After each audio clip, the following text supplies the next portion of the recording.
বোর্ডে একটা ট্র্যাপিজয়েডের ছবি দেখতে পাচ্ছ এ বি সি ডি, যার দুটো বাহু দৈর্ঘ্য বলে দিয়েছে, একটা 12 সেন্টিমিটার আর একটা 30 সেন্টিমিটার, এবং এই ট্র্যাপিজয়েডের উচ্চতা হচ্ছে 10 সেন্টিমিটার।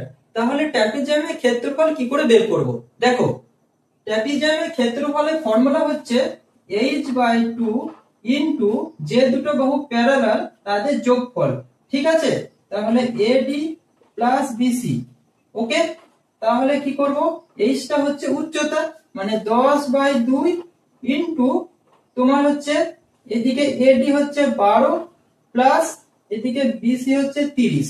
ঠিক আছে, তাহলে হচ্ছে 10/2 ইনটু 42। ঠিক আছে, তাহলে 2 দিয়ে কাটলে হচ্ছে 21, তাহলে 210 সেন্টিমিটার স্কয়ার হচ্ছে এই ট্র্যাপিজয়েডের ক্ষেত্রফল। এই ধরনের শর্ট ট্রিক যদি দেখতে চাও তাহলে অবশ্যই চ্যানেলটা সাবস্ক্রাইব করতে হবে এবং ডিটেইলসে পড়ার জন্য তোমরা কন্টাক্ট করতে পারো। Thanks for watching.